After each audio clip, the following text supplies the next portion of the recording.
So we're just gonna have to get packed in here. So every little spot, just share it. But don't go away. Come in here. When the room temperature gets about 98, I'll close. I think it's already 98. Go ahead. What do you think? It's already 98. Yes. All right. I don't know if we got any space over here. You guys get comfortable. I don't even know what time is it. Yeah, it's not even 6 o'clock yet, so the 6 o'clock people are still going to come.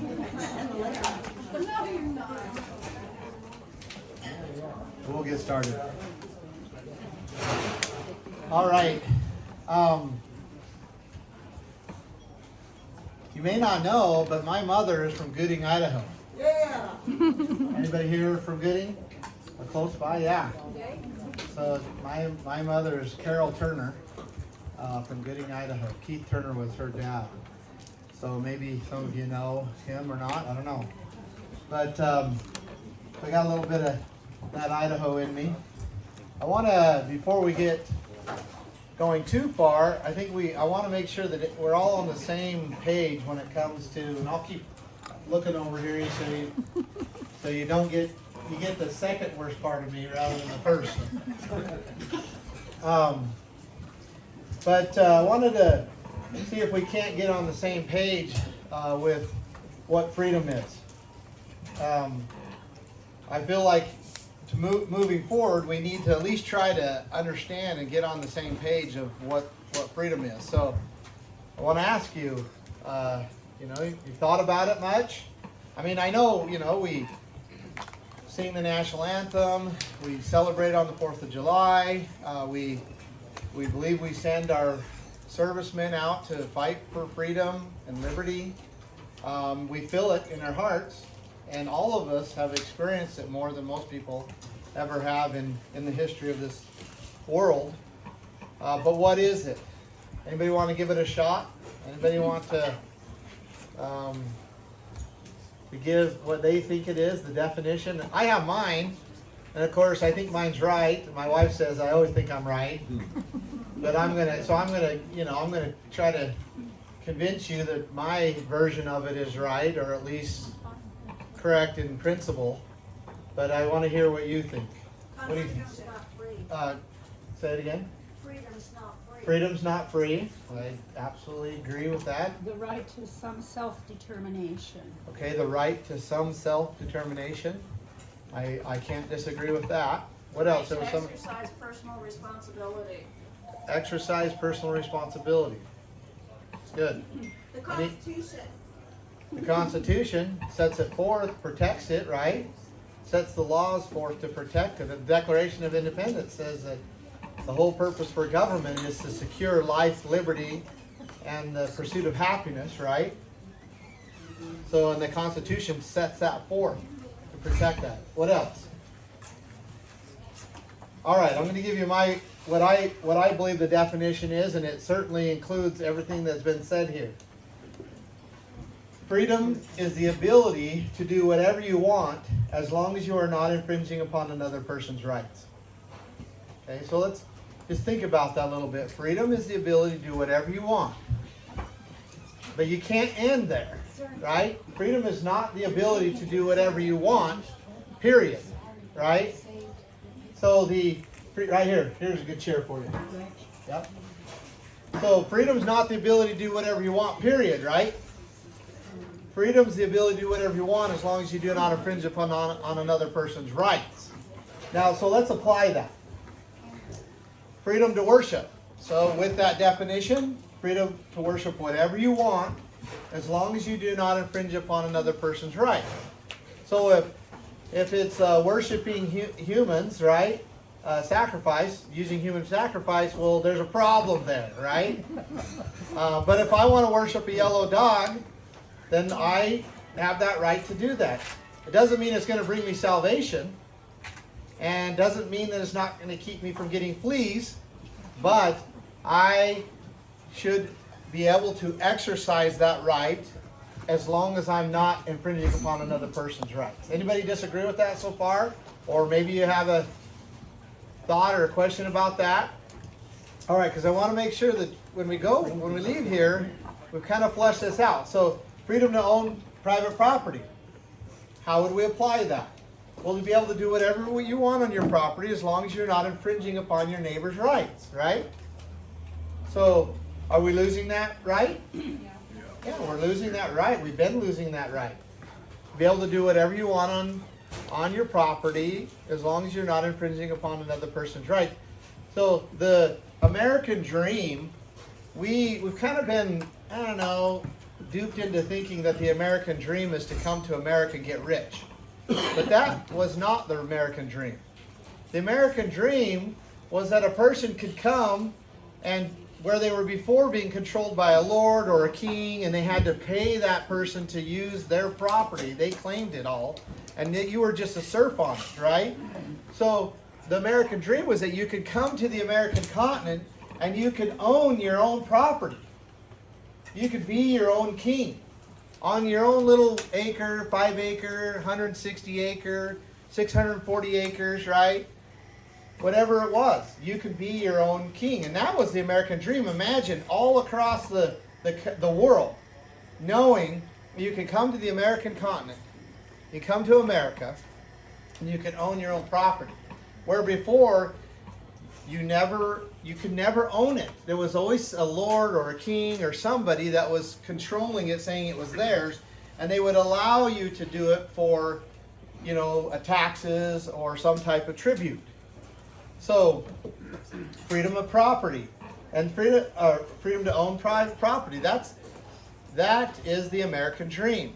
And in fact, it's a dream that's it's been attacked for a long, long time. Karl Marx, the founder of communism, said that communism can be summed up into one sentence: the abolition of private property. That was his own words. So the right to own and control property is something that is should be held very sacred and very important. What about the freedom to publish your thoughts? To be able to write and to publish whatever you want as long as you do not infringe upon somebody else's rights, right? Does that definition work? Freedom to travel wherever you want as long as you're not infringing upon somebody else's right. You can't force someone to travel with you, or you can't travel through the middle of somebody's property, right? Because that's the boundary. The boundary of freedom is somebody else's rights. Freedom to trade with each other. I like this one. I was, been in business, and I'll talk a little bit about that, but to be able to freely trade with whoever you want to. So there's a willing buyer and a willing seller, both consenting adults, and you're trading freely. So you should be able to trade whatever you want as long as you're not infringing upon your neighbor's rights in doing that.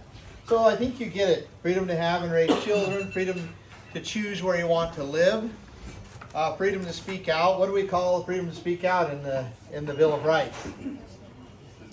Freedom of speech, right? To be able to say whatever you want as long as you're not infringing upon somebody else's rights. Because that I believe is the accurate. There might be some words change. There might be a little bit of fancier way to say it. But I believe that freedom is the ability to do whatever you want as long as you're not infringing upon another person's rights. So, any real concern about that? Any thoughts or anything that you? Go ahead. You can't have freedom without discipline, though. Yeah, We see that happening in the U.S. Again, you're absolutely right. You're making a point. I think that's the second part of the sentence. As long as you are not infringing upon another person's right. You have to have self-discipline, self-governing to not do something to somebody else, not destroy their property, not to deceive and to cheat and to be honest with your dealings. So absolutely. Absolutely. Okay, so let me, I'm just going to really quickly, because I think we're going to hit 98 degrees pretty quick here, if we haven't already. So I'm going to go through this, but I want to just give you a little bit of background about myself. Why? because I am here trying to gain your confidence enough that you would vote for me as governor. That's the whole reason why I'm here. And so I want you to understand a little bit where I came from, a little bit about my background, how I ended up here in Idaho, and then I want to talk about Idaho. And then I want to open it up so we can just ask, you guys can ask any question you want to me. So I was raised on the Bundy Ranch, and you probably can't see, so you're just going to have to, well, you can see this. There you go. He's got it figured out. I'll even turn it for you. All right. Turn it up here. So I was raised on the Bundy Ranch. It's in southern Nevada. It's a very dry, hot, arid place. It'd be very unusual if a summer day didn't get to be, 118 degrees. This is my mother and father, Carol and Clive Bundy. And I'm grateful to be raised by good parents who loved me and took care of me and taught me principles and taught me when it was time to compromise and when it wasn't time to compromise. So just a picture of the Bundy Ranch. It's beautiful in its own right, but it's very arid. There's not much vegetation. And in fact, it takes about 100 acres to produce enough feed to feed one cow. There's a steer on the hill there, and unfortunately, well, I don't know, it's not unfortunate, but we have to have a little ear in them. Anybody heard that term? Any cattlemen in here ever heard that term? It's not very popular up here. You have to have a little ear in them because they have to have some Brahma in them. They're the only ones that sweat, the only bovine that sweats. And so if you don't have them in there, they just can't survive in that desert. But you put a little Brahma in them, put them in it with some Angus or some Hereford, preferably Angus. Hereford, they have too much trouble with their other things, right? But you put a little bit of Brahma in them and they'll survive out in that desert. And so the bloodline is very important. And but you'll see here this brush and stuff, or this grass underneath the brush, and these trees, these Joshua trees, will get pears on them. And they'll actually get fat out there certain times of the year. But it takes a lot of land. This is a scene that, shows my dad here in the background. The bull's got some hair on his horn. Probably just got done hooking the bull, or the horse, I mean. This is a, scene that I grew up with. We worked cattle by roping them and tying them down. Because the area is so spread out that in order to work your cattle, because we're talking about 100 acres per one animal, right? And so the only way you can really work them and gather them is you trap them around the waters. So you have these trap corrals around the waters. They come in for water and they get caught, and then you'll work your cattle. Well, it's not very efficient to be able to bring a squeeze chute in and try to work them. Now we do have a squeeze chute, of course, at the ranch, and we work them there when we can get them there. But just the normal working the calves, branding them, doctoring them, and so forth, we just either on the range rope them and do that. So it's a little bit kind of old Western style, but that's how we have to do it. So I grew up doing this. This is a kind of a picture. It's not completely unfamiliar. I got my little sister getting off the bus, and she's met with 4 dogs and a calf. And that calf actually got hit. Her mother got hit on the highway, and my dad did an emergency C-section and saved the calf, and the mother died, and then we bottle fed it. Ended up being a nice bull. So after I was about 15 years old, I went and served, my dad came to me first of all, and he said, well, the ranch wasn't big enough for the both of us. And he kind of got it in my mind that the ranch wasn't going to produce enough living for all his kids. And I was in the middle. And so I, put it in my mind that I was going to have to leave the ranch when I was older and find a living some other way. But before I did that, I went and served a mission for the Church of Jesus Christ, Latter-day Saints, and served in Minnesota. And those were sacred times for me. I was able to focus on what I felt the Lord wanted, and I was able to, teach about the gospel and about what He has done for us. and kind of get my commitment in life that I was going to serve him above all other. And so, you know, I am very, very grateful for that time and that commitment, because it has been a great blessing to me, although following the Lord and doing what he has asked is not always easy. After my mission, I came home, went to a little bit of college in Cedar City at Southern Utah University, and ultimately was there for a while and wondered why I was there until my wife came along.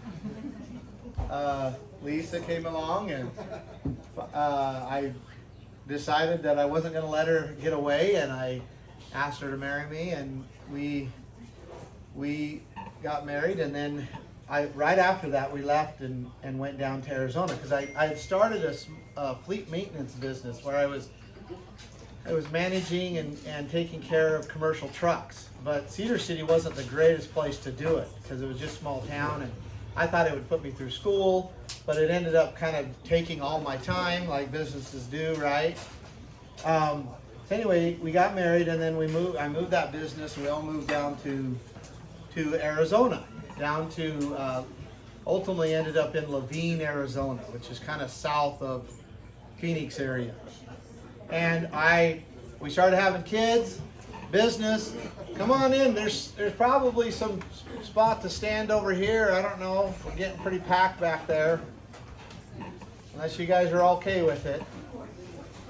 So I'm about to get through this, my life history here. It's going by pretty fast. And so anyway, I ended up building up this business in Arizona, and ended up being one of the largest private fleet maintenance businesses in Arizona. I've hired hundreds of people, I've fired people, I've managed, $1 million of budgets, and built processes and teams, and we really had a really nice business down there that revolutionized that industry. And in fact, we felt like we had such a good system that we had developed when I was about 17 years into business. I decided that I was going to build my own software that captured and did all the things that we needed it to do in the business.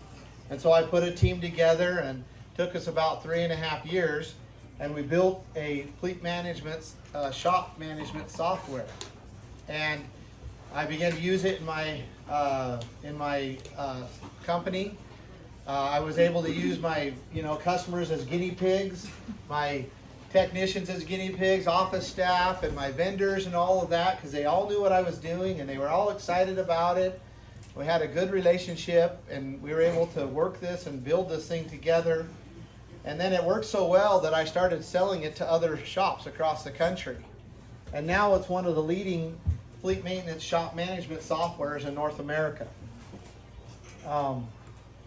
So again, why do I tell you this? I just want you to understand that I do have this very practical background of being raised on a ranch, and the blessings and the freedom that I enjoyed there that taught me so much, and I could never replace that. But I also have been able to add that to business and working with people, and building multiple $1 million businesses that have been successful, and I started those from scratch. And so you can understand kind of what is happening here. One of the things that Idaho we need to do is we need to take some of these old ideas that have been in the infiltrated kind of establishment here for about the last 40 years, and we need to kind of get rid of them and replace them with some of the things that we know work, and implement them, actually get them working. And we'll talk a little bit more about that. So that's my background. I'm not, just because of time, I would love to get into a little bit more about what happened to my father's ranch in 2014. Basically, to sum it all up and to make a very, very long story short, and I can answer any questions later if you want to ask, and maybe explain that a little bit more. But ultimately, after almost 40 years of my family ranching on that ranch, the federal government came and said it was theirs. And my dad was like, no way. There was a legal battle that ensued, and of course, in the federal courts, you're not very successful there. My dad's analogy of going into the federal courts with federal judges, federal attorneys, federal rules of regulation, federal agencies, and all the money that they can ever put into it is like, he said, it's like a man who goes into your home and beats up your wife and children. So you take him to court to try to get justice and to make it right. And they say, all arise for the honorable judge, and in walks a man with a black robe, and it's the very man that beat up your wife and children. And that's what it's like trying to get justice in the federal courts. And ultimately, my dad just said, no, you're not going to take my livelihood. You're not going to take my heritage. We've been here since 1877, 5 generations. And we have deeds with the state of Nevada. They've been deeded since 1890, and most of them were originated in the 1850s. And so my dad was not willing to give it up, and there ended up being, to really make a long story short, they sent a 213 armed federal army, basically, of agents, and surrounded the ranch home, put it under siege, put snipers on the hills, while they began to destroy the ranch, shooting the cattle from helicopters, burying them in mass graves, destroying the water infrastructure that was in that area and so needed, and some of the water infrastructure is over 100 years old. They began to destroy it with backhoes and dump trucks, and destroying the corrals and fences. That some of those corrals and fences actually were built by the CC camps. So the federal government actually put them in there, and then they were coming in and then destroying them because they didn't want us to use the land. And it was ultimately rooted in an extreme kind of environmentalist agenda where they wanted to make the ranch endangered species mitigation area for the desert tortoise. And make a very long story short, my dad and my family, we did the best we could to expose what was happening. We had the blessings of, social media. What a double-edged sword that is, right? But we were able to get out what was happening, show that they were killing the cattle. They were tasing people, sicking dogs on people, including pregnant women, body slamming, my 57-year-old aunt to the asphalt, tasing people, among all the other things that they were doing. And the American people came and basically responded and said, we're not going to allow our government to act this way. And I'll show you a picture here. I'm not going to go too much more into it, but at least you can give a little background, because ultimately what happened was the American people came and stood with my family and said enough was enough. And they gave these federal agents an ultimatum, and that was to leave or they'll be removed. And the federal agents chose to leave, and we watched them leave in 107 vehicles back to back, multiple agents in them, and we watched them leave the ranch, and they never came back. I'll show you a picture that was actually taken by one of them, and this is only about a third of the vehicles. The rest go all the way up and go up to this freeway, and this is where they were staging while they were leaving. So you could see what kind of army was there. Again, this is only about a third, because you can see where the freeway is. The trail of vehicles goes up and around and then goes and hits the freeway. And that's basically what my family was facing in the effort that they put. They spent close to $8 million in this operation just to remove my father's cattle and all of that. Taxpayers' dollars. Yeah, taxpayers' dollars, exactly. Your dollars. Sounds like communism. Yeah, well, that's exactly what it looked like, because when I came into the valley, once after talking to my dad, this operation was in full force, and the best way to explain it was like a scene out of the Hollywood movie Red Dawn, with helicopters and MRAMs and guards and patrols, and and their base, they made a base out of this, and you can see they had communication towers and they had light towers, and it was a military type base, and I say type base because I don't want to insult the military. So anyway, that changed me. That changed me, and it threw my family into the limelight, good and bad. And ever since then, our life has never been the same. It's been changed. We didn't ask for it, but we just tried to respond to it the best we can and do the best we could with it. And including coming to the defense of this family right here, the Hammonds. You may or may not know, but the Hammond family was a family in Oregon that similar things were happening to, and I went there, my brother went there to bring light to what was happening to them. It was even worse in many cases what was happening to us. And ultimately, it cost us 2 years in federal prison, even though we were peaceful the entire time, and never once were we convicted of even a misdemeanor. But we spent 2 years in federal prison fighting. The federal government spent $100 million prosecuting my family. We went through two major federal trials where they just put everything they could to try to destroy my family and put us in prison for our entire lives. And we beat them not only once, but beat them twice in their own courts.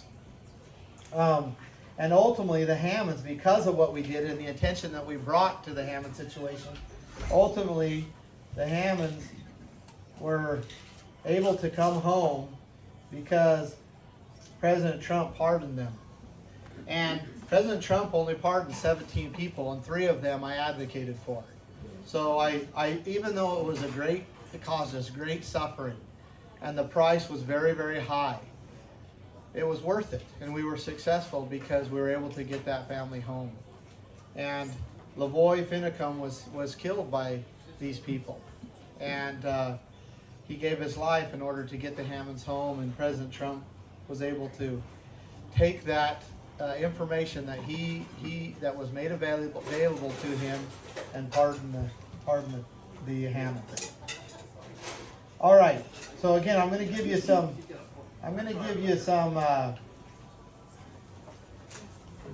some time to ask questions here. But I want you to watch this video, and then I want to talk about Idaho.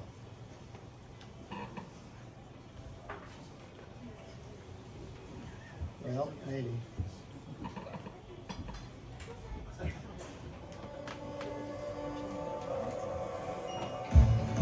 Idaho, to me, represents the best of what America was.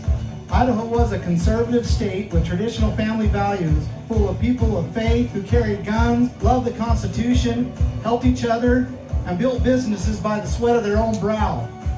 Idaho is sliding down the path and ceasing to be the Idaho that we love. I don't want that to happen.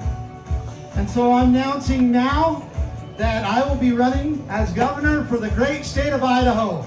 As governor, I will be implementing a plan and a platform to keep Idaho, Idaho. The Keep Idaho IDAHO Plan will improve life, bring prosperity, empower and protect families, and secure the opportunity for happiness to every person living within the beautiful state of Idaho. I know how to win. My record and history demonstrates that I am willing to fight to the very end. Now it's your choice. May God bless the people of Idaho. May we live up to these blessings. May we keep Idaho a bastion of freedom and prosperity for years to come. May we be an example to the world of how to be free, of how to act, how to treat each other. And together, all of us together, may we keep Idaho, Idaho. Thank you, my friends. Thank you. So shortly after the incident in 2014, I moved to Idaho. I still had my businesses in Arizona, but I was able to run them remotely. And that's been about 7 years ago. In June, it will be 7 years.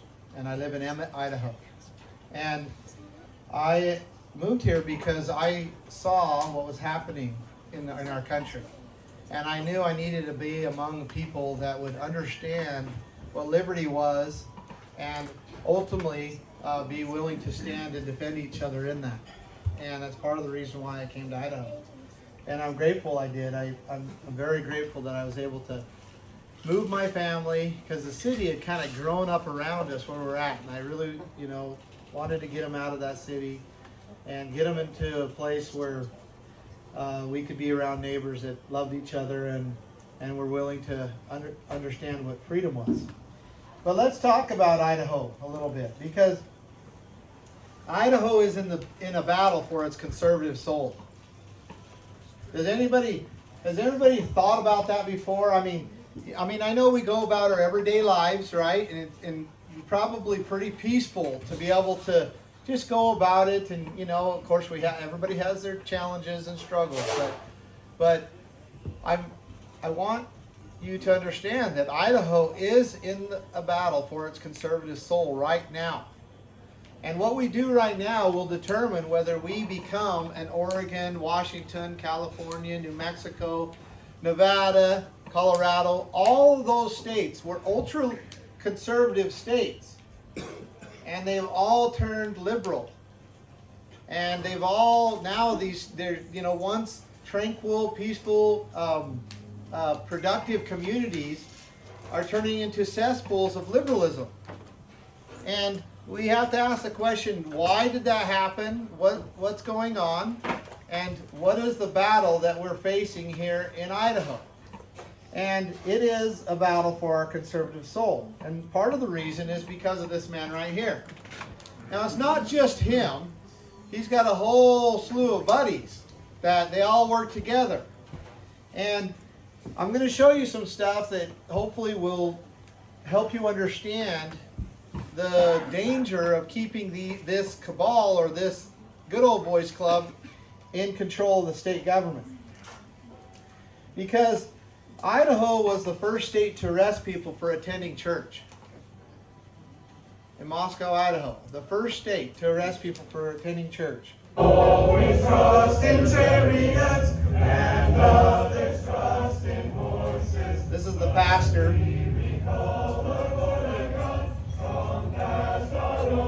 So I'm gonna pause it right there. I want to go back because is it legal to arrest somebody for going to church? So I don't understand what these officers think they're doing, right? So we have let's just, we know it's not lawful, right? We know it's not legal, but so if we go to the First Amendment, it says Congress shall make no law respecting an establishment of religion or prohibiting the free exercise thereof. So, there's not much room, right?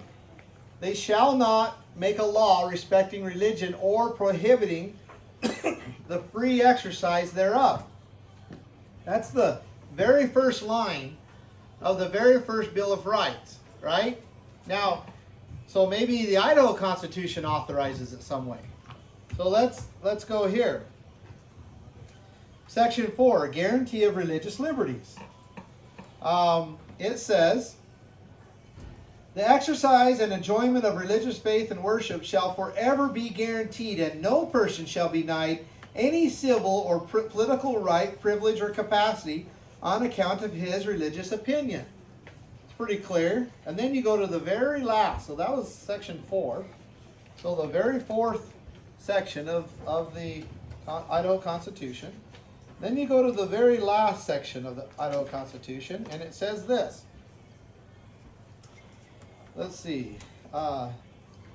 It is ordained by the state of Idaho that perfect toleration of religious sentiment shall be secured, and no inhabitant of said state, that would be Idaho, shall ever be molested in person or property on account of his or her mode of religious worship.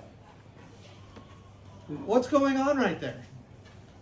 That looks to me like that's a molestation of a person on account of his mode of religious worship. Right? And yet Idaho was the very first state to participate in such things. Now when I say first, what do I mean? Well, we know at least since the Civil War. Right? Now maybe beyond, I haven't done that much research. But Idaho, our good little Idaho, the first state to violate the very first sentence of the Bill of Rights and multiple shall nots in the Idaho Constitution. Okay? So we have to ask ourselves, what are they doing? Why are they doing it? Idaho was also the first state to arrest a mother for going to the park. Okay? Idaho was also one of the first states to rate a business for not shutting down through COVID, through the COVID lockdowns. Okay? Now, we have to ask the question, why are the police acting like this in Idaho? And this guy right here, he's actually an undercover Idaho State Police officer, and he tells us why. So if you catch his words right at the beginning, he tells us why. Why he's doing it, what he's doing. So, Real quick, this is from the state. Would you say that again, sir? Hand him that letter back. Now, I would like to hear him identify himself again. I'm Jim Schwecken with the Idaho State Police. I'm just delivering this letter in response to you guys' open email. In contrast to the stay-at-home order. okay, so did you hear that? An opening to contrast to the stay-at-home order. I'm here issuing this letter, this citation from the Idaho State Police. Okay? So this business decided that it was their right to stay open. Okay? And he's here to tell them that they can't, and it's because of the stay-at-home order. Okay? And now, just so you know, that just a few days later, Idaho State Police raided this business and began prosecuting the owners. And why? Why are they doing this? Because of this man's orders. He ordered them to do it. Why is a person getting arrested for having church, or multiple people getting arrested for having church? Because this man ordered it. Why are they arresting mothers for going to the park? Because this man ordered it. In fact, I'm going to jump ahead just a little bit because it feels right to do that. I'm going to show you something. This is his, oh, that's not it. This right here is the stay-at-home order, right? And he says, this order directs all individuals living in the state of Idaho to self-isolate at their place of residence. Except that. Then he says except. So he's telling you that you, as people living in Idaho, you are required to stay home. You can't come out. Right? And then he says, directing all businesses and governmental agencies to cease non-essential operations at physical locations in the state of Idaho. So they're saying you can't open your business unless I say so, unless I say you're essential, right? He also said, I'm prohibiting all non-essential gatherings of any number of individuals. Didn't matter. Well, wait a minute. What about our right to assemble? What about our right to go to church? He's saying, nope, my order supersedes all of that. It doesn't matter if it's in the Constitution. Doesn't matter if it came from God. Doesn't matter. I'm telling you, you can't, and so therefore you can't. Ordering the cessation of all non-essential travel. It says you can't travel unless I tell you to. Right? This is his own order. So the reason why they're justifying doing that is because of this man. But we have to ask the question, well, wait a minute. Did the officers take an oath to Brad Little? Or did they take an oath to the Constitution of the United States and the Constitution of Idaho? Anybody know the answer to that? Why did they not take an oath to the governor? Why did they take it to the Constitution? What's that? That is over the government. It absolutely does. And they're supposed to defend and uphold it against foreign and domestic enemies. Right? So this is the law. And the law says thou shalt, or shalt not. The law does say that in the Bible, thou shalt, right?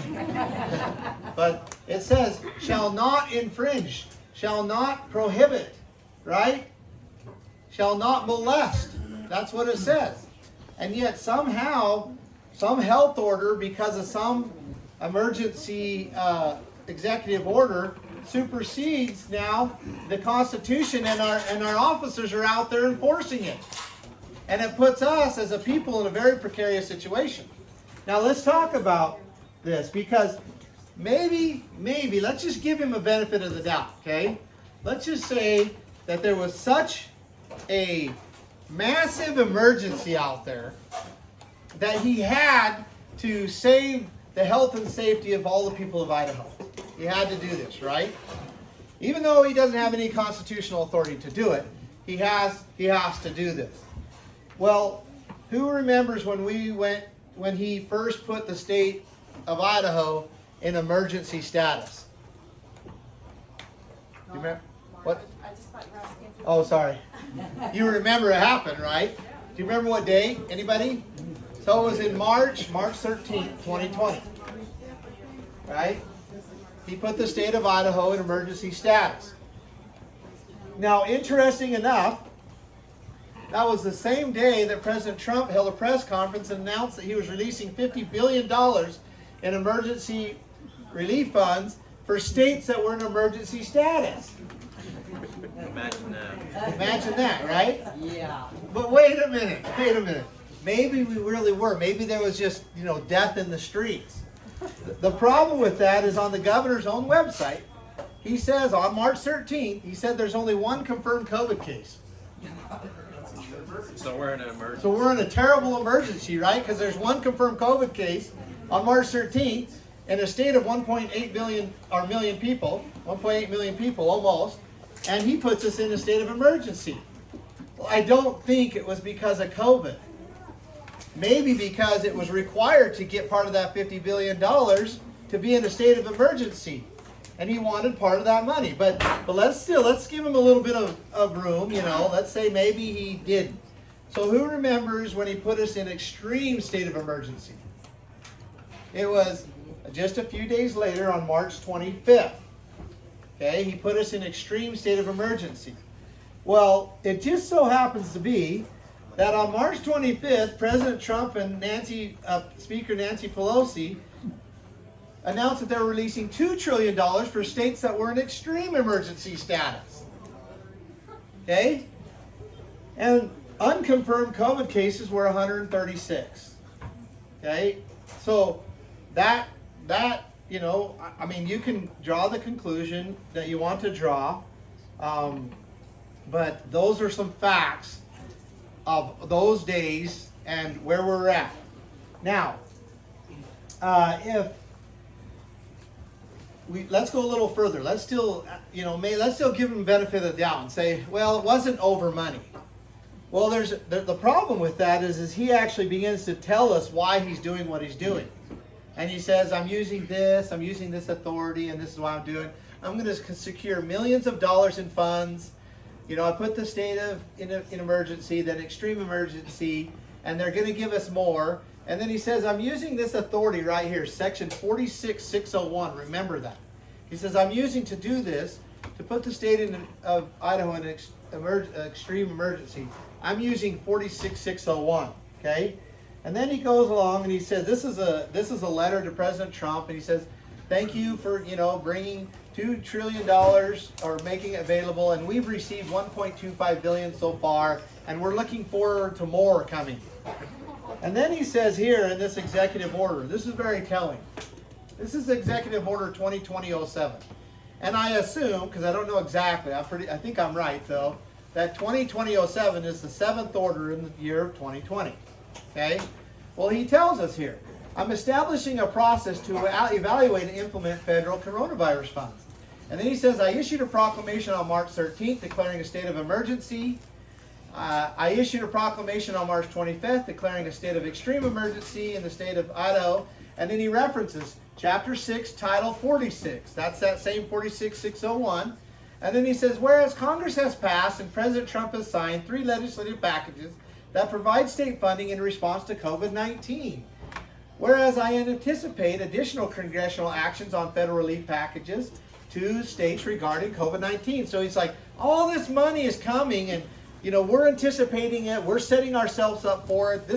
These are the reasons the proclamations were in place and so forth.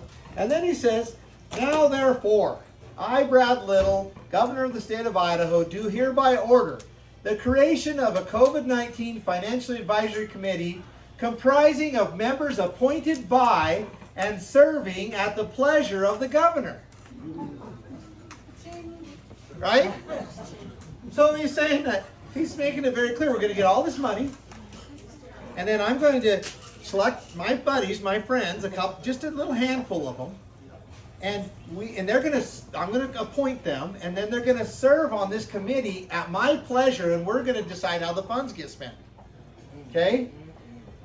And he said, so there's a little problem here, right? We see a problem. There's a little, what do they call that? An oligarchy. Anyway, they're doing something. But we're going to talk a little bit further about this. So then he says, in the last page of the order, which there are just 3 pages, so I've showed you all 3, he says, for the coronavirus relief funds and other funds to be administered by the office of the governor. So I want to ask you, because I'm sure some of you will know, how are the funds of the state supposed to be administered? By the legislature. Why the legislature, not the office of the governor? Yeah, so we elect local representatives, right? They go to the legislature. They decide how the funds are going to be administered in the state of Idaho. And that way the people are in charge. The people are represented. And also it's not controlled by a small group of people, right? So that the corruption isn't there. So that they make sure they do it in the best interest of the people. But what do we have going on here? Yeah. He's found a way to get all of these billions of dollars, and he can now bring it to his office, and just a few of his buddies and him that serve at his pleasure, they get to decide how these billions of dollars are spent without any legislative oversight, without any representation from the people. They get to do it however they want. Now, how much money are we talking? Are we just talking, $1 billion, $1 billion? You know back here? Oh, he was just raising, he wanted to get the phone. So, good thing this wasn't an auction. So, sold for $18 billion. That's how much he's received. $18 billion so far. That's over 2 times the annual state budget. He's received and took from the federal government to the office of the governor, and his and little buddies have spent this money. And that's where we're at. What's that? Was there an audit of any way that the money's been spent? Don't worry, they created their own committee, and they're all, they're doing it, officially. They serve at the governor's pleasure, and they're his buddies. He appointed them, but don't worry, that just trust them. So, do you see a problem here? Right?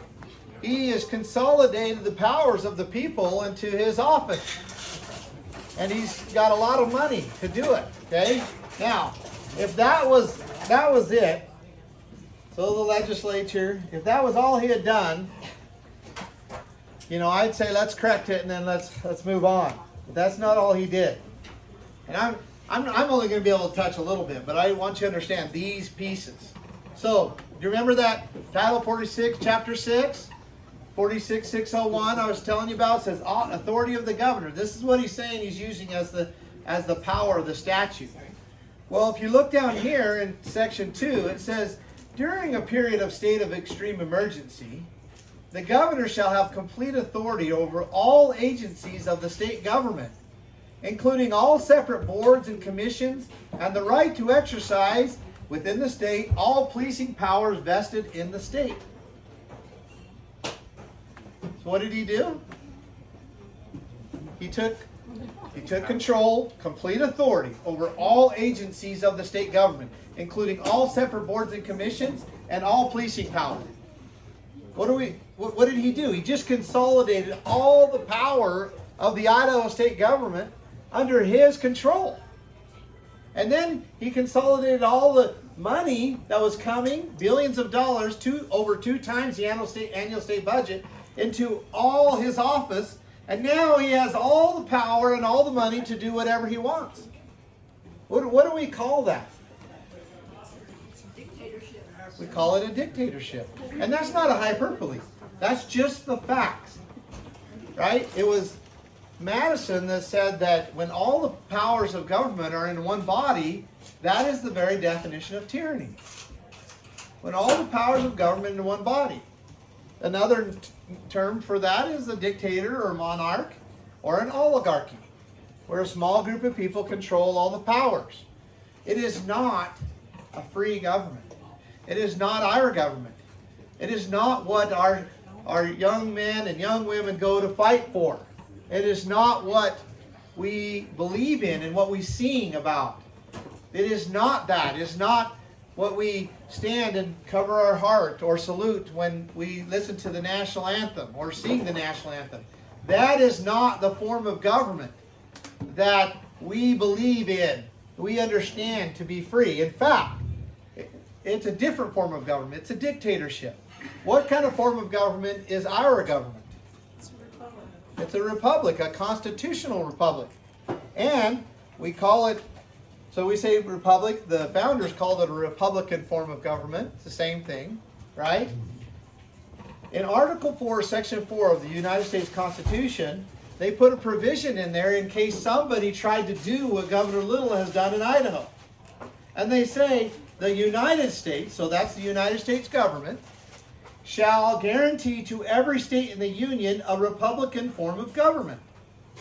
So, knowing that at some time, or there's a possibility that somebody in the states would try to change their form of government to something different. And they recharge the United States government as the entity to go and correct that. To say, look, you can't do that. We believe in free government, representative government, a government of the people, by the people, and for the people. And so therefore you can't create a new form of government. And you can't keep it in there, the people under that form of government. But thank goodness, right? Because right now we're not under any extreme emergency order, right? We're not, right? So you guys seem kind of iffy. Maybe we are. Maybe we're not. Well, just so you know, on January 7th, 2022, how many days ago was that? Not very many days, right?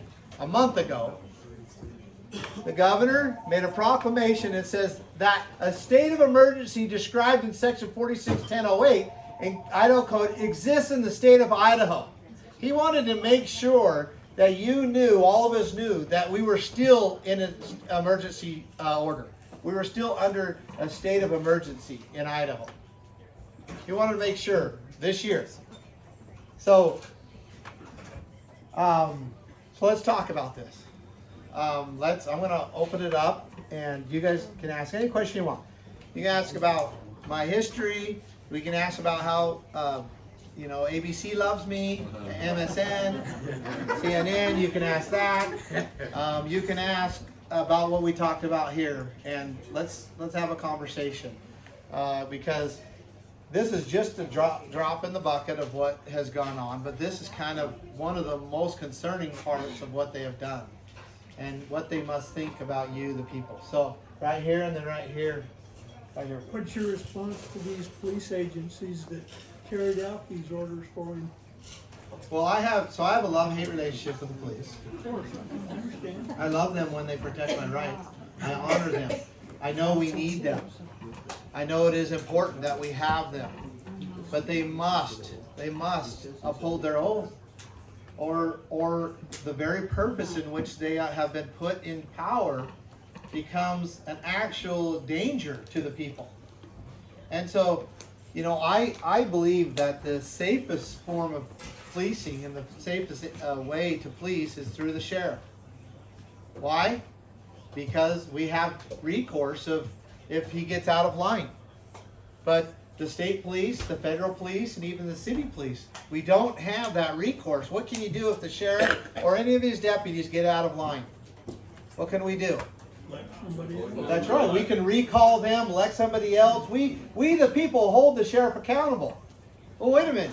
What about these policing agencies like this Idaho State Police or the FBI? What about them? How do we hold them accountable? We don't, and it's unconstitutional that they exist. And I say it loud and clear. It is, because it's not representative government. It's bureaucratic policing is what it is. And in fact, the term police comes from police, policy officer. And they were never intended to have the policing and arresting power. Why? Because the people didn't give it to them. They could go and enforce the policies of the city or the policies of the state, but they were not supposed to have policing and arresting power because the people did not give it to them. They only gave it to the sheriff. And so, I mean, that's ultimately my answer, or at least my belief, and I believe that that'll solve a tremendous amount of problems, because when we see a sheriff or a deputy violating his oath of office, we have recourse. And it's called an election. It's called a recall. So the power of the people, is given to the sheriff deputizes. He can deputize as many people as he needs. He can undeputize people. And there is no need for this huge standing army. All right, right here. Mine's not a question. The first person that supposedly died of COVID in Twin Falls was an elderly woman. They were clients of mine. She had been dying of cancer. She was at home under hospice care. They took her into St. Luke's, where she died. It just so happened they said she had COVID. She'd been dying of cancer. She was in the last stages. Her family wasn't allowed to attend any kind of funeral services, and they did receive back the ashes. That's that first case. Just to say how bad it was. Well, there's a guy that got in a motorcycle wreck and he died of COVID. Okay? I mean, there's all kinds of, crazy things that's gone on. But above all, COVID has been used to empower those in the government. That was And when that happened. yeah, and no matter what we might say or believe about COVID, it has been the largest, most comprehensive redistribution of wealth ever known in the history of this country and ever known to man. We've So, seen it control the people. Yeah, exactly. Right here and then right here. So, all those states that you named at the beginning that were red strongholds that turned blue, they have one thing in common, and we're going through it right now, and that's California. Yeah. And I want to know, one, not just bringing them here, they're coming here, they're raising home prices to a point that local people can't afford them, and the people who own homes are being blinded by that and kind of celebrating it. So what will you do to help? Because that's what's going to cause the transition, is going to be California immigration. It's coming here, it's already happening at such a level. How can we stop that? What do you have a plan to at least slow it down? Okay, so. Can I say something real quick? Sure. Having moved here from California, I don't know who asked that question. Okay. Having lived through what's going on in California, it's people like me that are going to help you save this state, because we don't want to see Idaho turn into California. They say that in Texas, and Texas is turning blue. They say that in Arizona, and Arizona's turning blue. Okay, You're also here. I'm the You're arbitrator. not representative of the people. I'm just saying, don't label all California. I'm the arbitrator here. Okay. I'm saying, how do we slow Okay, down? you asked me a question. And I'm gonna answer it, okay? Because we've looked into this. One thing that I do is, and my staff does, is we look into the facts. We look into the, actually what's going on before we try to respond and just answer out of emotion. So the facts are this: 36. I got her and then you. Okay, so you can put your hand down. I got you. 36% of the people that have moved into Idaho over the last 5 years are Democrats. Okay? The rest, and the numbers have increased tremendously over the last 2 years, are political refugees that are conservative. Mostly Republican, but conservative. Okay? So there is definitely both going on. both going on in Idaho. People are fleeing recently, mostly, are fleeing here to get out of California because California is, I don't even need to, how do I explain that hot mess, right? So, yeah. So, there's no doubt that the influx of people moving in from California and other places has caused a supply and demand problem. Now, I'm gonna answer this in two different parts, okay? Because the people that are moving here into Idaho can be categorized into 3 different categories. One, people are coming here because they like Idaho and there's some good handouts, right? Some good handouts. For example, Idaho has increased its food stamps program more than any other state in the union over the last 5 years. Idaho, Governor Little has just designated $200 million for government housing in Idaho. And Idaho has started now to even have institutions paid for by the state that'll help you do drugs. That'll help you to get fresh needles and so forth, right? So people look for programs like that. They look for a nice place to live that's got low crime, but they can get as many government services and programs as they want to, or as they can get, right? The second group of people, so let me just ask you that. How do we get rid of the people from coming for those reasons? We don't offer the handouts, right? I mean, it doesn't take a rocket scientist to figure that out. You don't offer. So why is Brad Little and Scott Bedke and these guys proposing and putting up these and boosting these government services? In fact, remember, I'm right in the middle of the first answer, and so I got to keep my train of thought. But I want to show you guys something. So, not that. I will show you that. This is how Idaho spends its money. This is their own chart, not mine. Okay? So, Health and Human Services, that's your welfare. Look at almost 40% of the Idaho budget is spent on health and human services, welfare programs, all the things that we're talking about. Okay? So we're just inviting the wrong type of people to come. Now, the second type of people that come are those that come for criminal opportunity, which isn't a huge concern here in Idaho yet. It is for our nation, because the same reason they come to countries is the same reason they come to states. Okay?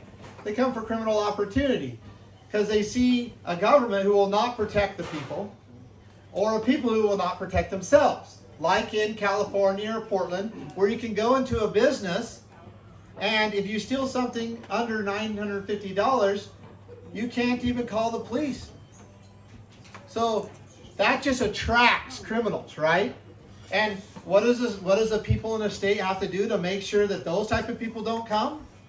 You got to make sure your laws are strong, that they're being upheld, right? That they're not being watered down, or that they make sure that the person who commits the perpetrator, make sure they restore the damages back to the victim. And then they say, look, don't go to Idaho. Don't commit crime in Idaho. Don't go to Idaho. They don't give you anything. Don't go to Idaho. Now, the third type of people come for what? They come for freedom. They want to be good neighbors. They want to work hard. They love their neighbors. They worship God, or at least they believe that they have a moral obligation to be good. And those are the people that built the United States of America, that built Idaho. Those are those people. Those are our ancestors that fled, the European tyranny to come over here to be free.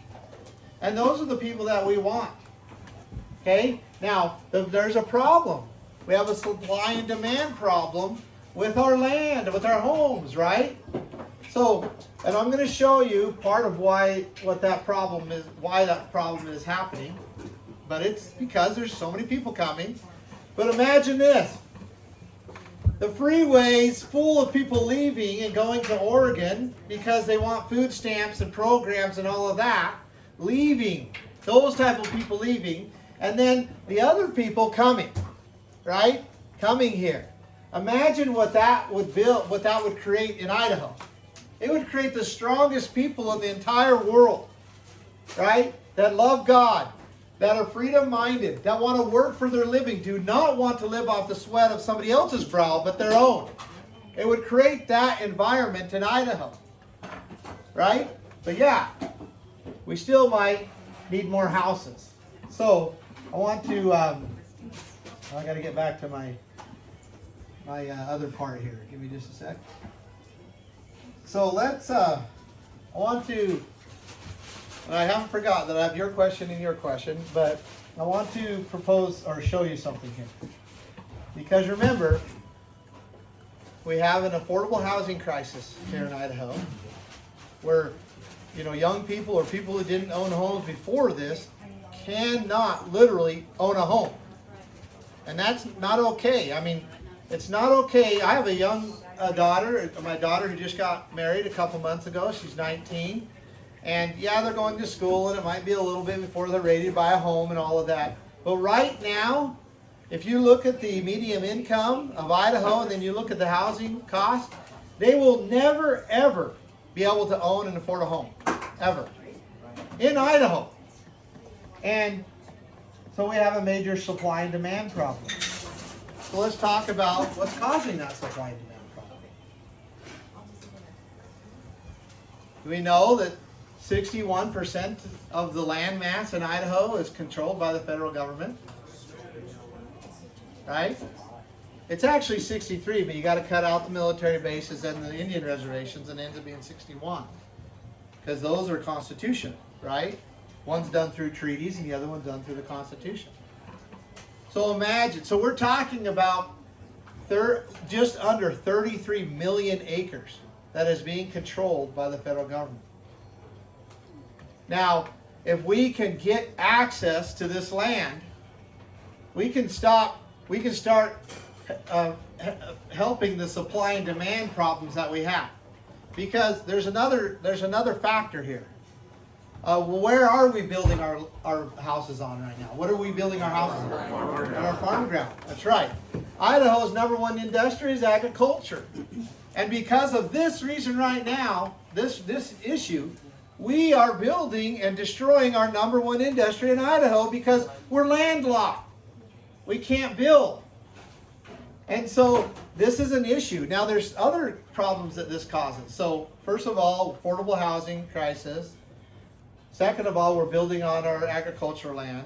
And third is what we're doing is we're causing our cities, especially the major metropolitan areas, to become condensed, traffic, smog, and they're starting to build up rather than build out because they can't build out. And every time we've seen that, statistically, it happens every single time, they start to vote liberal. They start to control the political power of the state and cause what I explain as what we call the Hunger Games syndrome, right? Where you have the capital city there and they're densely populated, they all forgot that that milk isn't made in the back room of Albertsons. They forgot that that you plant a seed and it actually grows in the ground because they don't see the ground. They lose that connection, and they began to think differently. They began to vote differently, and then pretty soon you got a political power that basically just controls the state, and everywhere else around it, all the districts around it, have to start pumping their resources and supplies into the city, and they don't really have much control or say on what happens. That's why Eastern Oregon, who's heard of what Eastern Oregon wants to do, and Eastern Washington? They want to join Idaho, the greater Idaho, because they're tired of this Hunger Games syndrome where all they're doing is just pumping all their wealth and supplies and natural resources into Portland, into Seattle, and they just get dumped on, right? It's that Hunger Games syndrome.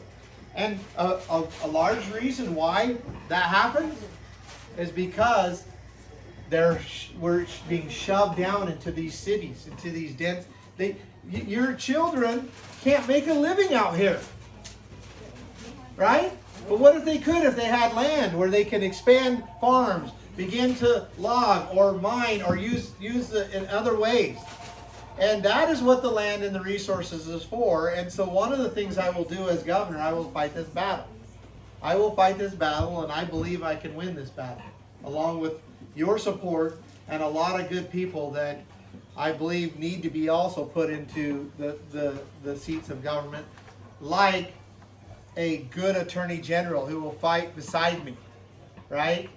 And so this is a reality of something that really is causing a lot of trouble here in Idaho, and we have to get fixed. So first of all, so I got your third, but I got to go in order here.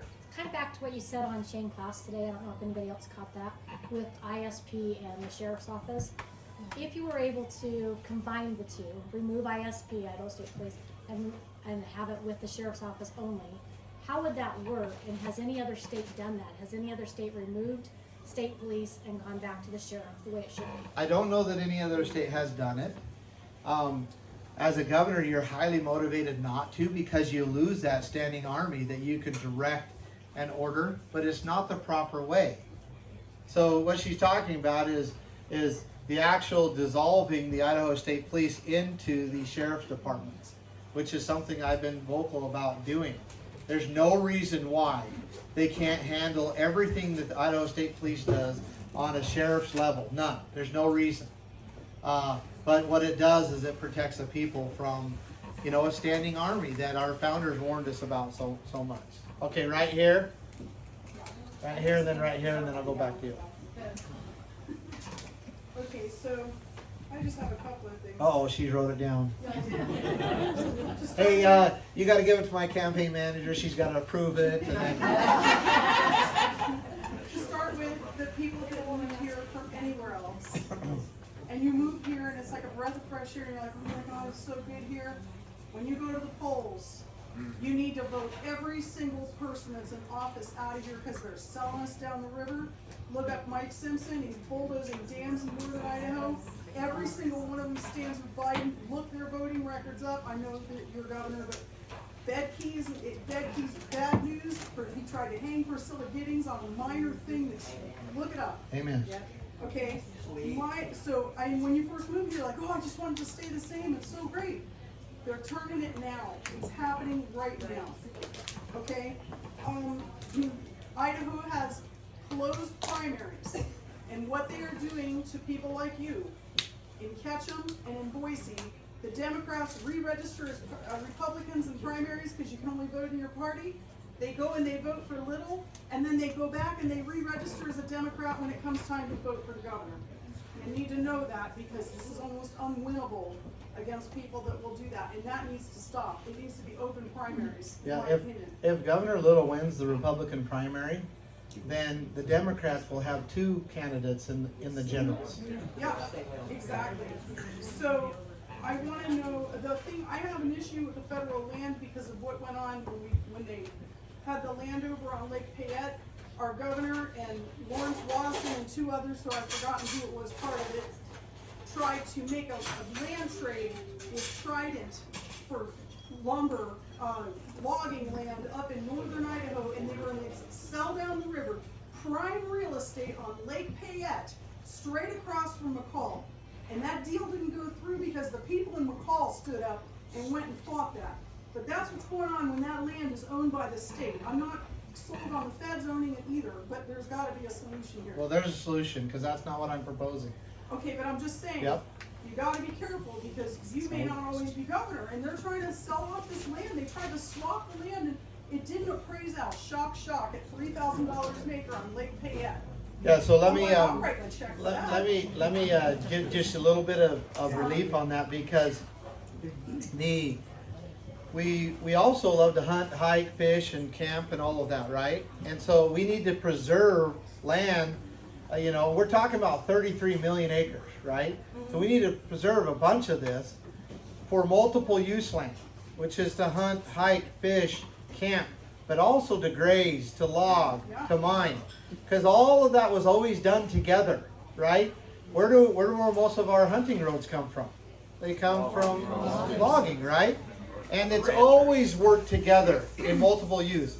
And those lands would not be sold. There needs to be statutes to make sure that they're not sold. But they also need to be administered by the county, by the local people. Okay, so, and then these other lands that are around these cities and towns and so forth that we need to use, those we would dispose of. Meaning we would have mechanisms of disposal. We've had lots of mechanisms of disposal. We've been really good about disposal in this country because remember, it's about getting that land into the people's hands. But make sure that it goes to the individual, not to a large corporation, not to a government, not to a Chinese corporation, to make sure it goes to the individual. And all those things have to be done through good legislation. And that's how we will do it. The problem with that right now is Bill Gates is a straw buyer and he's buying. That's not. Okay. So, has anybody? Because I understand the fear, but this is we have had acts of disposal. Who knows of the name of the most famous act of disposal, where the government's disposing land into the people's hands? The Homesteading Act. Okay. So what were the rules of the Homesteading Act? You had to be a person. You couldn't be a corporation. You couldn't take more than one. They had a 640 section that you could take, right? And you had to live on it for 5 years and improve it. Right. You had to improve it. These are all rules of disposal. But that's not what's happening right now. Well, I'm not saying what's happening. We're fixing a problem. Yeah. That's not what's happening. This is what I'm proposing is happening. Okay, go ahead. And then my other question to you is the last question. I'm sorry. Sorry to take up so much time, but I felt like it was. No, they're great questions. You Thank guys you. to realize this is not just status quo. You've got to get out and vote. What are your thoughts on the Convention of States? Because Becky shot me down on that when I asked him directly about it. Oh no, they don't have a published. Well, now they do have their goals published. And their goals are to limit and make the government live within their own budget, to limit term limits, and I don't know, I can't remember what the third goal is. So Article 5 is an authority that the states have to be able to convene and to be able to basically put more limits on the federal government or do whatever else. But this is my concern. So I have no problem with understanding that the Convention of States is well within the authority of the states to do. But my problem is show me any state or a collective amount of states, state leaders, that are going to go to this convention and that are going to uphold the Constitution and the laws we have now. Because it's like a Pandora's box. You open up that box, and when it's done, this is not what it looks like. It's going to look completely different. What state leader is going to set forth the laws any better than our Constitution does right now? Let's just uphold the Constitution, not change it. So that's my answer. But there's 17 states as we stand right now. They're in the Convention of States. They need I understand that, but I don't trust the states to go in and alter the Constitution. I don't, because I don't see any states that have upheld the Constitution enough to be able to trust it to alter it. I mean, imagine. I'm not a fan of we say well, Idaho is a very conservative state. Well, imagine if Bedke and Little got into the Convention of States, and that's what we would be looking at. So that's what scares me. Say right here, you were next. I'll read it for her. Okay, we got another question to be read. How would you approach the land issue to free up some of it for people rather than farmland? Okay, so Could you repeat the question? So the question was, read it one more time, then I'll restate it. How would you approach the land issue to free up some of it for people rather than farmland? So how, are they talking about the federally controlled land? Yes. Okay. Well, I think it would be made available to people around the cities, probably in smaller lots. But let me explain what's going on. Why is this white and then that's red? Okay, that's right. White is private, red is federal, but why is the white that way and the red the other way? Water. Water. So why it is the most fertile agricultural land? Because people came in and claimed it. They claimed it, developed it. Then the federal government, people don't really realize this, they came in after and said, look at all this land that no one's claimed, and then they claimed it. It didn't happen the other way around. That's the way it happened. If you were back when the federal government didn't claim it, you could have came in here and claimed a huge section of it as long as you did it under the disposal laws. So we're talking about right here being the most fertile irrigated agricultural land, right? Well, so we're saying, well, how do we get this into the farmer's hands, right? Or the people's hands? Well, most of the land that we would need to dispose of and get from the federal government is not land that farmers are going to want, right? Now, there might be some opportunity for, because we got pumps and we got things now, there might certainly be some opportunity to develop some for agriculture land, but most of this is going to be good hill ground that is perfect places to build homes, and that'll get us off building homes on our farms and still make it available for people to have a house that they can actually afford. The medium income, or the average cost of a home is over $400,000 in Idaho now, and in the cities it's $550,000. So there's not really that issue. There is most of the agricultural land, is already been developed and is in private hands. Okay, right. Oh, let's see. I can't remember. So I think we've satisfied. So we'll here, and then here. And I'm not sure if that was the order you guys raised your hands. So be patient with me. So go ahead. Yep. So two questions for you. First one is, where do you stand on the living Word of God? And the second one is how would you be bringing the jobs industry back to the state of Idaho? Because we are a country, not only a country, but we are a country that's so dependent on these other darn nations to supply us with everything. We have sold out and given away every steel mills, everything back to China. We rely solely on these guys, and we are held hostage right now. That's correct. Literally, these guys are threatening to cut us off. And by the way, folks, I just want to say, if you don't have it, you don't own it. And do not be swayed by this electrocurrency, this Bitcoin, or any of that stuff, because what they want to do is it's further able to get into your household, your private things that you can do. It's control. That's all I'm going to say. Okay, so get prepared. Quit relying on investments. Don't trust the stock market, and do not trust our government right now. Get yourself prepared. Have hard assets that really you can hold on to that have value, because they want to destroy the dollar to force everybody to go to a one world currency. So don't be shocked. Don't be alarmed by it. They want to break the dollar down to where you have to be forced to go to their digital currency. Digital currency can track every single transaction you can do, whether it be going to the market, going to, if I'm dealing with somebody else. They want to get to know you, they want to know what you're doing, and if it's going on with what they want control. Perfect. Okay, so I'm going to answer your question. Well, I have two questions. Yeah? The other one is the industry. How are you going to be bringing more industry to support right. our Idaho? Okay, perfect. So first of all, I believe that the solutions to our civil problems have already been written and have already been followed, and that we have them that are very clear to us, and they're the majesty of God's laws, and they're found in the Bible.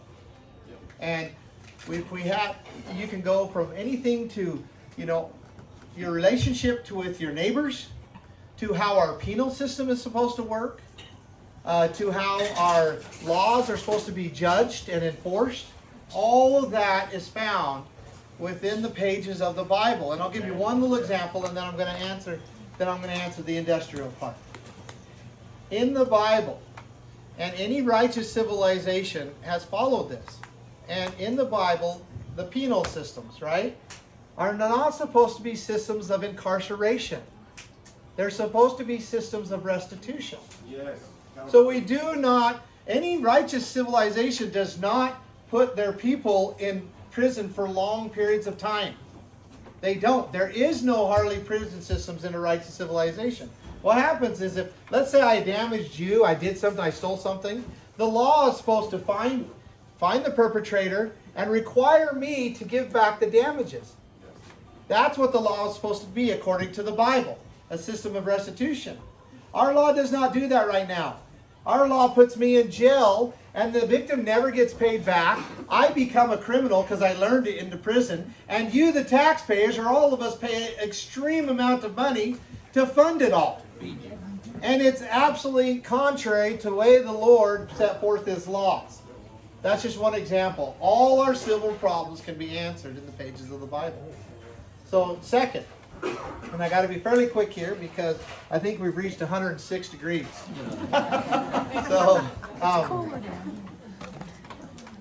So, industry. First of all, understanding where wealth comes from. All wealth comes from the earth.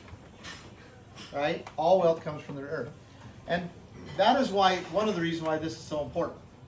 Because you have to combine your labor with a natural resource, and you have to have a place to do it in order to generate wealth. And Idaho is resource rich. We have tremendous amount of resources. Subsurface mineral rights, timber, the capability for farming, agriculture, water. We are resource rich, but we have become dependent on even our lumber from coming from Canada. We wonder why we can't afford a 2x4 when we have such dense, good forests in Idaho. I mean, I was talking to a man from Bonners Ferry. I mean, been up there lately? It's very densely wooded. It's a beautiful area. He goes down to the hardware store and he's wanting to buy I think it was a 10-foot piece of, I think it was like a 2x10 or something like that. And they wanted $46 for it. And when there's trees everywhere. And why? It's because we're becoming dependent. And why is that happening? Because we're being locked away from our land and resources. Idaho has, just as one example, and then I'll say one more piece because we're talking about, encouraging industry independence. So Idaho has the largest depository of cobalt in the United States. Okay? Well, so maybe can we benefit from it? No, because the federal government claims it. And so what do? They either hire a Chinese corporation, a Canadian corporation, or an Australian corporation to come in and mine it. And those corporations give the federal government a lot of money for every ounce that they mine. And then they make a profit on it. Most of the employees came from out of state. And the people of Idaho get nothing almost from it. Almost nothing from it. And yet it's our land and resources. So again, another reason we have to get these lands back. Now, just really quickly, the best way to spark an economy is to free the people up to freely trade with each other. And the people that spark an economy more than anybody else are entrepreneurs.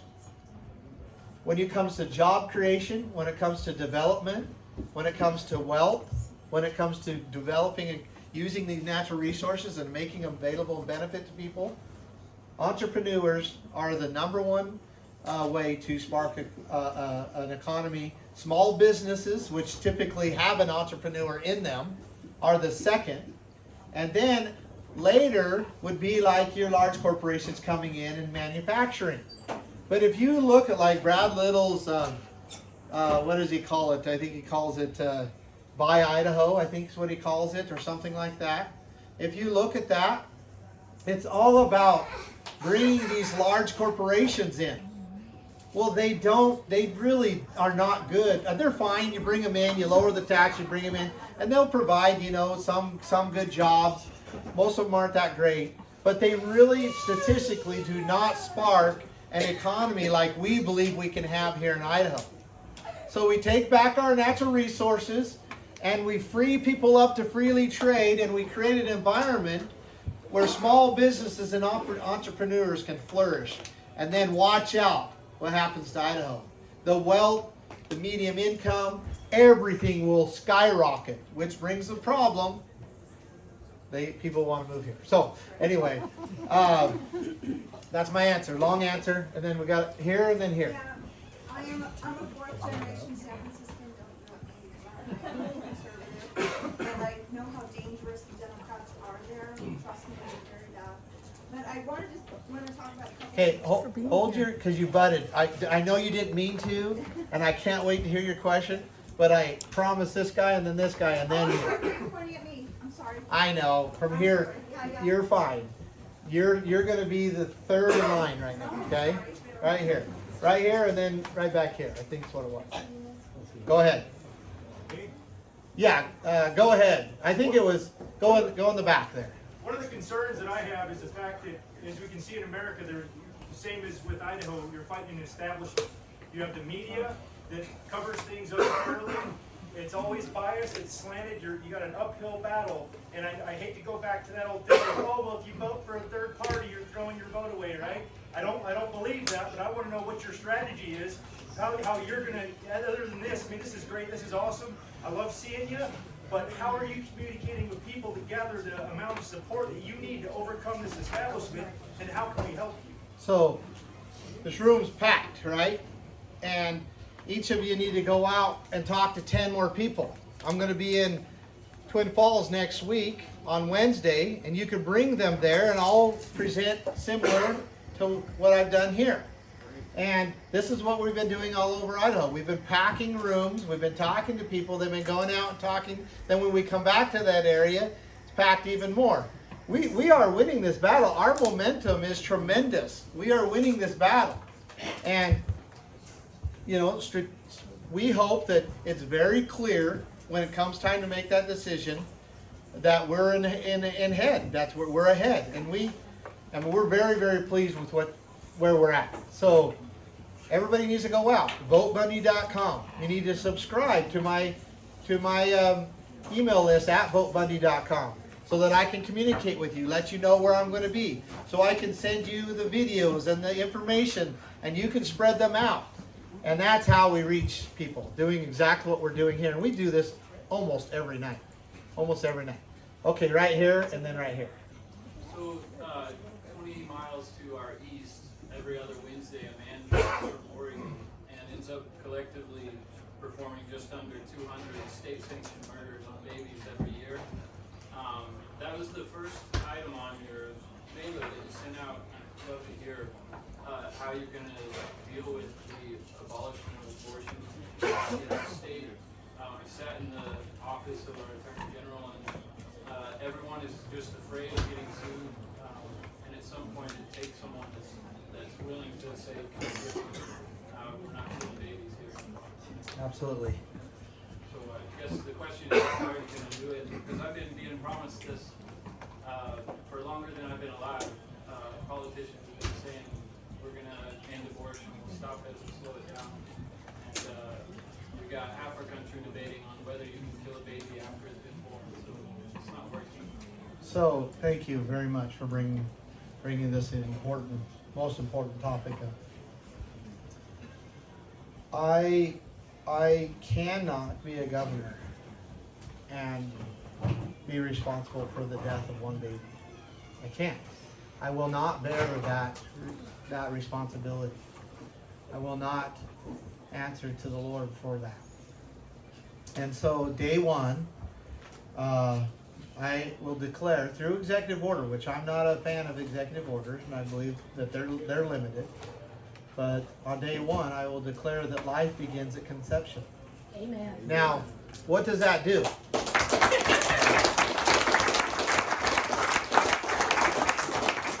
Now, we already right now have laws in place to protect life, right? It is the state's duty already to protect life. But somehow we're confused, and it's been very convenient for our leaders, if you will, to be confused about when life begins. So I will make that very clear, that in Idaho, life begins at conception, and it must be protected from the beginning of life. And whatever the consequences are, whatever legal battle that we'll go through, we will fight that battle. But we will fight it when they are not doing those things in those places. We will fight it with them being shut down while we're fighting this battle. And I believe that it needs to be a states' rights fight legally. Because the state, the people of the state, have the right to say whether that type of stuff can go on, whether they're going to pay for that stuff. And in Idaho, it must be ended. It must not continue. So that is why, and then I will immediately be working with the legislature to get, long-term legislation in place to end it. And that, if we are to receive the blessings of the Lord, if we are to have any hope of being anything beyond what the rest of the world is turning into, then we must stop that wicked practice. We must stop it. So, thank you. Right here. Thank you for being patient. Sorry, I'm from San Francisco, so that's. No, I'm kidding. No, you were great. I just wanted to make a statement about all that land that's available. Like in California, and I have horses, we used to pay $18 for a bale of hay that I paid $5 or $6 from there. With all the fires and everything, the people that I deal with were gracious enough to pay for us. So, I mean, could some of this land be used for hay sales, even if they're gonna export it out and make a huge profit, which I think is okay. So we were buying hay from Oregon, which was $18 a bale. And so that would be the way to do it. And also, are you LDS? I am. And so the free trade between you and a farmer is not for the government to get in the middle of. Right. So, if the market provides that you can buy a bell for $5, or if it provides you can buy it for $12 or whatever, the market needs to be able to have a free chance. But opening up our lands is going to help that.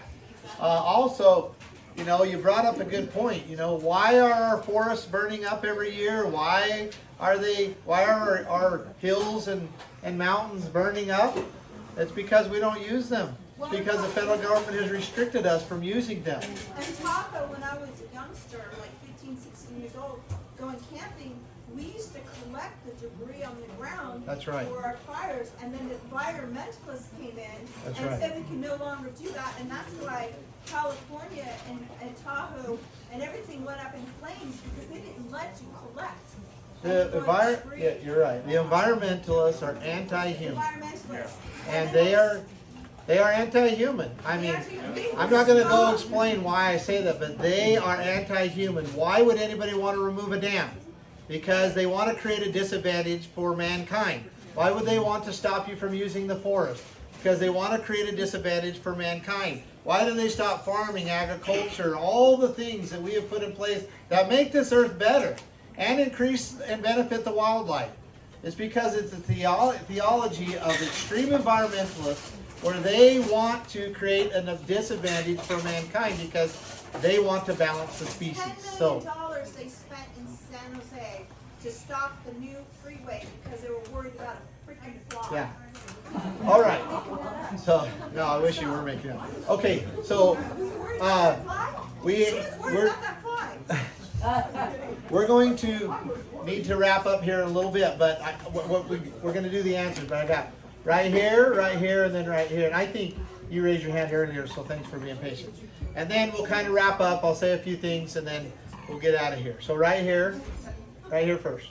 So a couple weeks back, you had mentioned about, and forgive me if I don't get it exact, but that you had mentioned about the Republican committee having to validate any representatives or any candidates running. It had to go through like this person's okay or not okay. Yeah. Haven't heard anything else on that. And then second, we talk a lot about our Constitution nationally and state-wise. How can we enforce it? Because I honestly, I know I'm not the only one who's sick and tired of hearing about, oh, they're breaking this law or they're doing this wrong and that violates this. Well, okay, now let's do something about it. Now let's get into the process of what can we do as citizens, because remember, the government is for us, not us for the government. So what can we do to start to hold our legislatures accountable for their violations? All right, so the first part, the Republican Party tried to make it so that the Republican leaders basically decided who they would endorse and allow to be on the ballot. They don't have to stuff the ballot boxes that way. Yeah, it makes it easier so they don't have to cheat on the elections, right? That didn't pass though. The Central Committees decided that it wasn't going to pass, and so it's a non-issue anymore, but it was something that they tried to do. Now, as far as enforcing the law and holding our elected representatives accountable, well, first of all, there is something called the elections, and we need to be aware of who is the violators and who are not, who is this establishment and who is not, right? It is time to clean house. This is the time to do it. The political climate is right. We're filling these rooms up all over. It's time to clean house.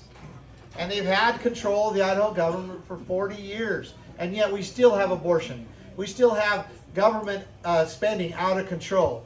The size of government is tremendous. There's 120,000 government employees in Idaho. 120,000 government employees.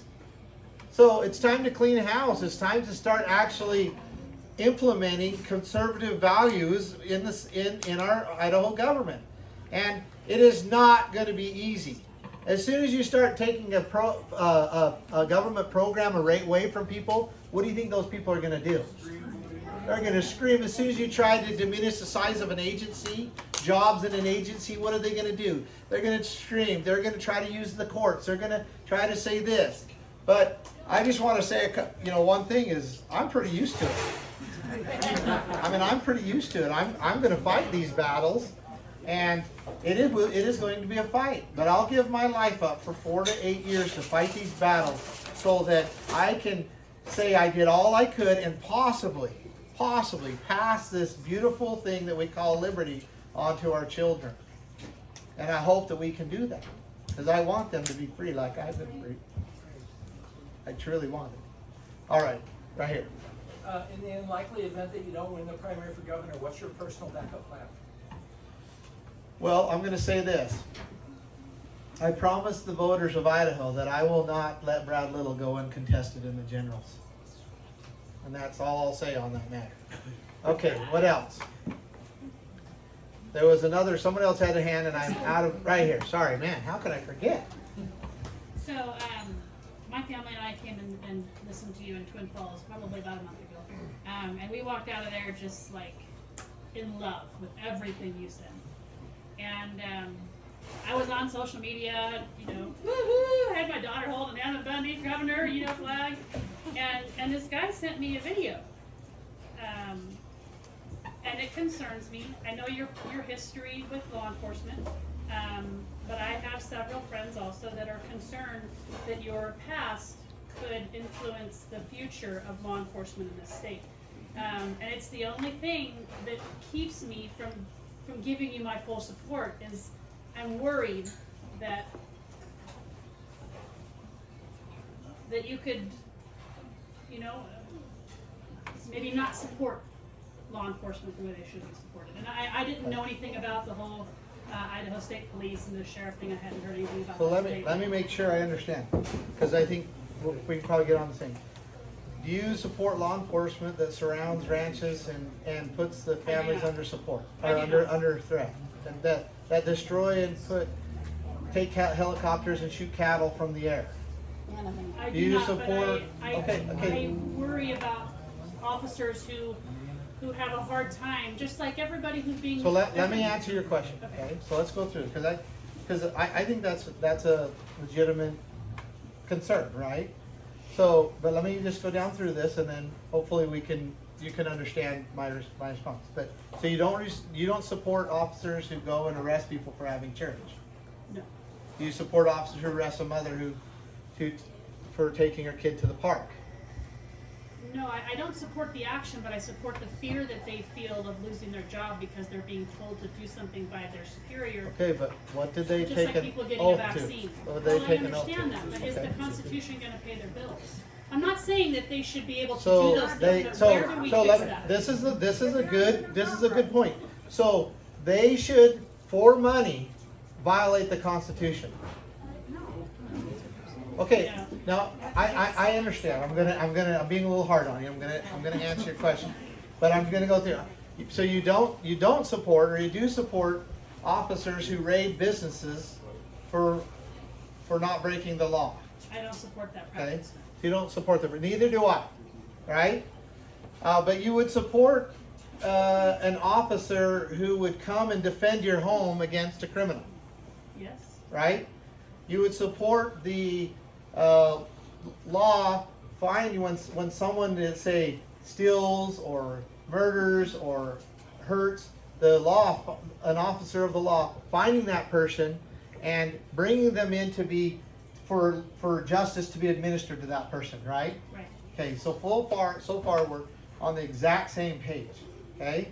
Now, what I plan and what is in my Keep Idaho plan is I plan on, as the governor and with the state's resources, and hopefully I can do it with my arms linked with an attorney general that is a good attorney general, which I believe Raul Labrador is that guy.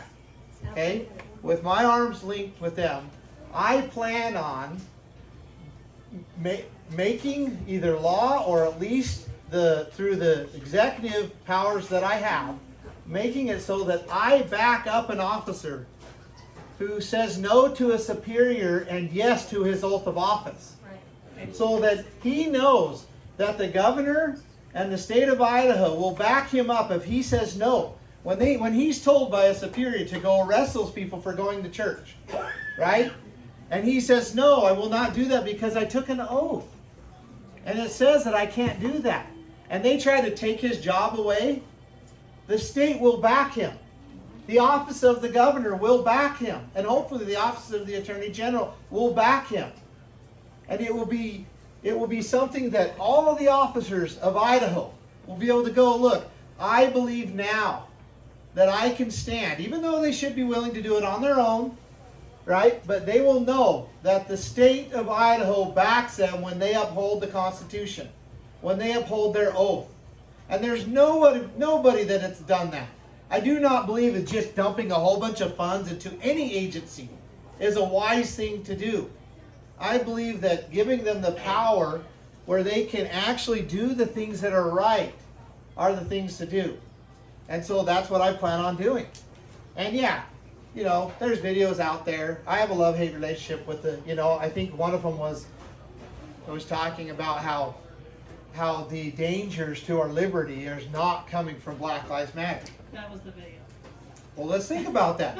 Anybody want to challenge me? No. When you Guess what? I have no problem defending myself and my family against anybody in Black Lives Matter. But if an officer comes, right?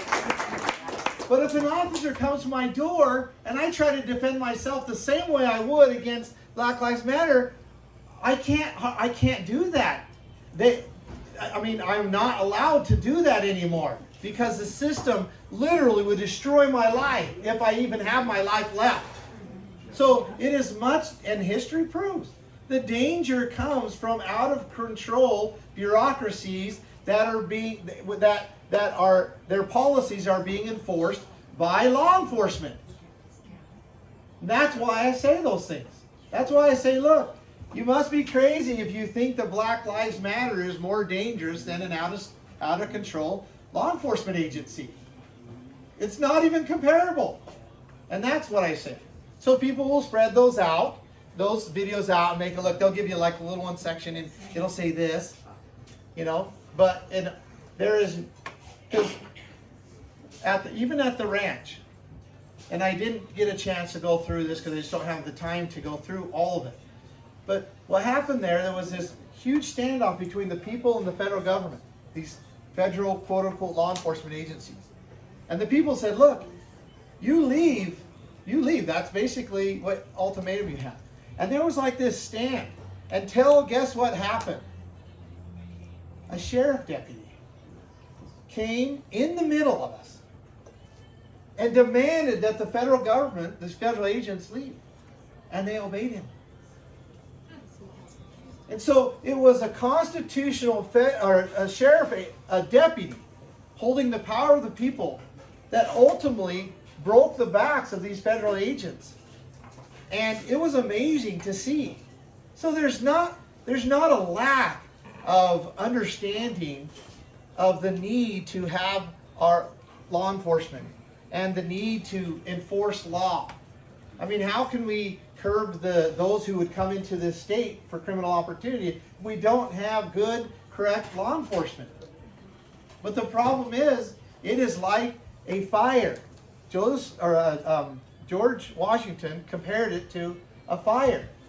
He says, when it's under control, it's a useful tool. But if it's out of control, it's a terrible master. And that's the way it is with our law enforcement.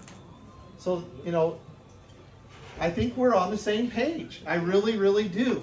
And if we're not, we can talk about it a little bit more, but that's where I stand. Okay, one more comment and then we do need to wrap up. So I know that the Democrats are going to want to do whatever they can, all barred. I mean, there's no stopping what they might do. And what if Brad Little would declare that we have to go to FEMA camps or be isolated and we can't vote? So this brings me to a good, so she's afraid Brad Little will do something using the executive powers to, you know, who knows, enforce the vaccinations and then isolate people and all the crazy things that are actually happening, right? That people accused of conspiracy theories, but yet now that's actually happening, right? So I want to point out something, and this goes right into me ending. It was a great segue. Thank you. I've shown you here what the Governor Little and his good old boys have done and were doing.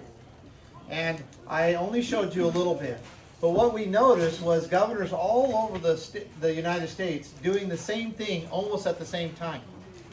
Okay? So like, for example, Governor Inslee of Washington would do something, and every time he did something when it come to COVID, Governor Little would do the same thing. And it was like, wow, that's amazing, you know, within just a few days or maybe even almost the same day. So it's not, but have you been to California, been to Washington lately, Oregon? I mean, yeah, no, that's what I say. No, don't want to. But if you have, which I don't recommend, it's a completely different world than Idaho. Going to a grocery store, trying to get a job, trying to keep your job. All of these things is completely different, right? Completely different. The amount of freedom is much, much less there than it is here in Idaho. Yet the governors did the same thing. Governor Little did the same thing as Newsom. Even some of his orders are even worse than Newsom's.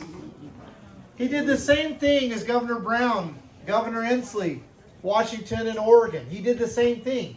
But why are we more free? Why are we to pack in a room right here and have a good meeting? Without masks, even though the executive order is still in place. Why are we able to do that here in Idaho? That's right. Who said that? Raise your hand. Because the people of Idaho stopped complying or didn't comply to begin with. And that, my friends, is what keeps us free. That's what keeps us free. Because there's a great battle that's going on. And the battle is this. Who does rights belong to? Who does rights? We know that. But there's a battle. They believe that there's those that are in charge, those that are in control, those that are doing all that they're doing, that believe that the rights belong to them and that it is a privilege for you to be able to live on this earth. That it is a privilege for you to live. It's a privilege for you to have a home. A privilege that they offer to you. And that's the battle. But Idahoans answered that battle so far. That it doesn't belong to you, Governor Little, it belongs to us. We'll decide when our business is open. We'll decide who we're going to trade with. We will decide when we go to church. We'll decide whether we're going to have Christmas with each other or not. Not you. That's our decision because we're free. And why are we